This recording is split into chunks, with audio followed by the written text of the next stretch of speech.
Bonjour, dans cette vidéo, je vous parlerai de la nouvelle qui vient de tomber comme un coup de massue sur la tête des karatékas. Comme vous le savez, le karaté est devenu un sport olympique le 3 août 2016. Et contre toute attente, le 21 février 2019, le karaté n'est plus dans la liste des sports additionnels présents au CIO par le comité d'organisation des Jeux Olympiques 2024. L'aventure olympique se termine avant même qu'elle ne commence. Un coup très dur vécu comme une trahison de l'esprit olympique. Une surprise totale et une injustice pour beaucoup de karatékas. Surtout l'annonçant avant les Jeux de Tokyo en 2020. C'est là où je ne comprends pas l'utilité de telles décisions et le temps de l'annoncer. Le monde du karaté était en ébullition depuis 2016. Les champions de tout pays redoublent d'efforts à l'entraînement pour vivre un moment exceptionnel. Les fédérations ont investi beaucoup d'argent. Certaines se sont même endettées pour briller aux Jeux Olympiques. La mécanique commençait à s'enclencher. Les sponsors se sont bousculés sur le karaté. Soudainement, on arrête tout. Un coup d'arrêt brutal et cruel, surtout pour les athlètes. Avant même qu'ils ne vivent leur rêve, celui-ci s'est déjà éteint. Je suis abasourdi, je ne m'y attendais pas du tout à ça, pour deux raisons. La première est que la Fédération française du karaté, représentée par le DTN Dominique Charret, était en lien avec Jean-Philippe Gatien, directeur des sports du COJO 2024, 2 ou 3 semaines avant la décision, où il lui avait expliqué qu'il pouvait rassurer son président sur le projet présenté par la fédération, qu'il était vraiment très bon. La deuxième raison est que Dominique Charret a dit à Philippe Gatien: vous ne pouvez pas déclarer qu'un sport qui est à Tokyo ne sera pas à Paris, sinon vous allez le tuer. Et lui répondit en disant qu'effectivement, ce serait très délicat et qu'on ne peut pas faire ça à un sport. Malgré ces belles paroles, hélas, les actes ne suivent pas. Pourquoi se précipiter?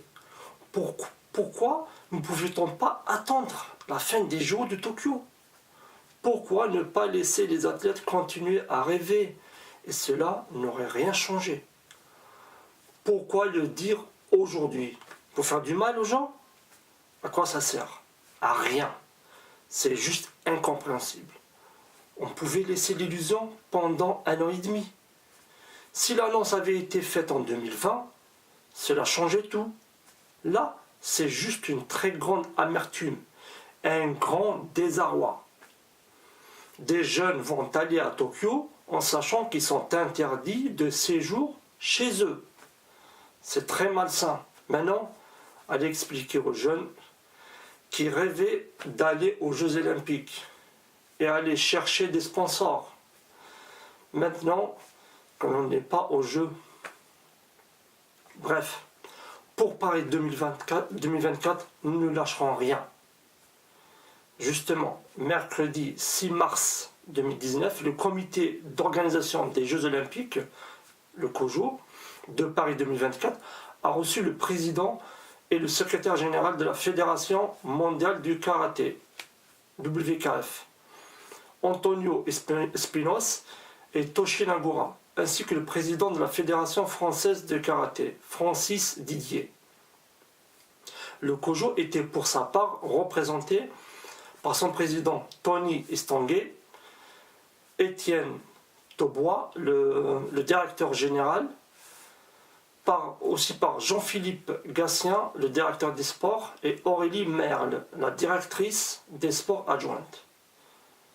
Les représentants du karaté demandent au COJO de reconsidérer sa position par rapport à son choix de ne proposer que 4 disciplines additionnelles et d'assurer toute la transparence nécessaire par rapport à ce dossier pour que nous soient livrés des arguments clair et objectif, expliquant la sélection des sports.